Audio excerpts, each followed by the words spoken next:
Have you ever been inconsistent within friendships or relationships? Well, the characters in both these texts have done exactly that to display human fickleness.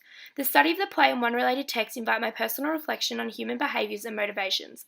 The Crucible by Arthur Miller and The Road to Guantanamo by Michael Winterbottom and Matt Whitecross use paradoxes, anomalies, and inconsistencies to provoke the ideas of differences in humans' behaviour. The Crucible focuses on the Salem witch trials that took place in 1692, which involved the execution of many women accused of witchcraft. The Road to Guantanamo is about 3 British men who got caught up in the Afghan war and were held in Guantanamo Bay for 2 years.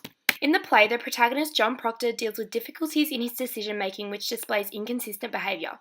Abigail Williams, a young girl that works for John and Elizabeth Proctor, contributes to Proctor's involvement in wrongdoings. This can be seen where Proctor confesses his love for Abigail and admits to having an affair with Williams in a conversation they had in Act 1 of the play. Abby says, "John, I am waiting for you every night." John replied with, "Abby, you'll put it out of 9. I'll not be coming for you no more." The dialogue that Miller uses clearly states the relationship that Abby and Proctor have with one another. Miller uses inconsistencies in Proctor's behaviour and his values towards himself and his wife. This message of distrust and unfaithfulness to Elizabeth can also be reflected in Arthur Miller's marriage with Mary Slattery.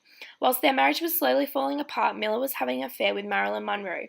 Miller explained the affair to Mary, which then put even more distrust into the relationship.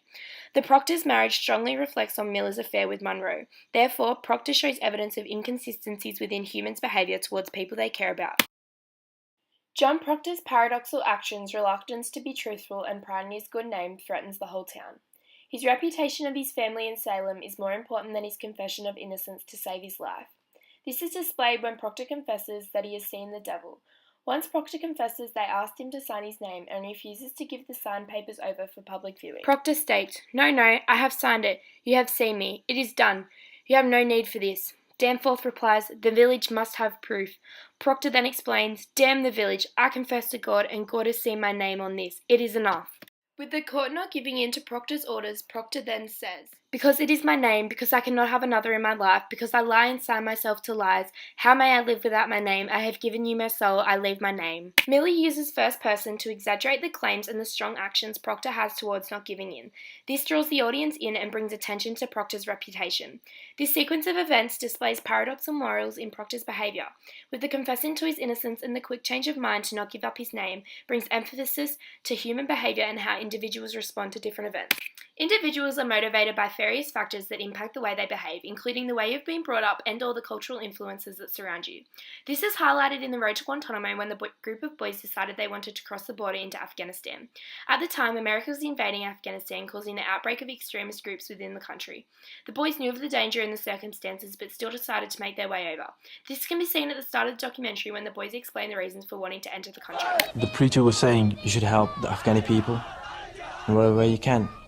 And also, he was thinking of going over to see what Afghanistan is really like. Through his tone and voice, you can identify that he seems clueless and inquisitive as to what Afghanistan will be like, not knowing what to expect. This develops an anomaly within their actions, as it is unusual to want to go into such a dangerous place due to the questioning of the experience within the country. This significant event displays the various human behaviours that prompt me to personally reflect on how storytelling illuminates human experience. Motivated decisions within humans can impact the lives of many others around them, whether it be keeping a secret so no one gets hurt or lying and putting someone in a situation they don't belong in. The Road to Guantanamo is a perfect example of humans lying and trying to persuade someone into something they didn't do. This can be seen when the British Embassy ambassador takes the boy left in Pakistan for interrogation. He blatantly lies to him to try and persuade him into leaking information that boy simply doesn't know. I'm from MI5 in England. We're here to ask you some questions and to help, okay? You answer my questions as best that you can. We'll do what we can to get you out of here as soon as we can. Do you know any whereabouts of my mates, Asif and Shaf?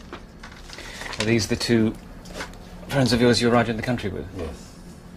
Your 2 friends, people you describe as friends, have reportedly said that you're with Al-Qaeda. That's bullshit, that is. Bullshit. Is that your comment on it? I don't think you're even telling me the truth. No, I'm just asking some questions. As you can see, he tries to tell him that his friends in Guantanamo Bay have confessed he was joining Al-Qaeda.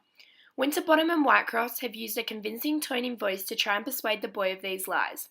The boy quickly retaliates with a certain tone in voice, being sure that his friends wouldn't do that to him. This is paradoxical from the Americans' point of view, as they have simply lied to the boy, refusing to believe the information he originally has told them. The Americans were motivated by 9/11 attacks to try and interrogate the boys.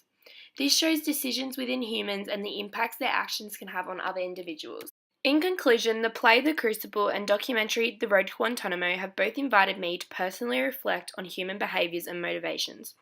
Through each of the characters and their differing reactions to events, you can see that humans' behaviour can lead to illuminating human experience. Each displays strong anomalies, paradoxes, and inconsistencies, highlighting the difference in individuals.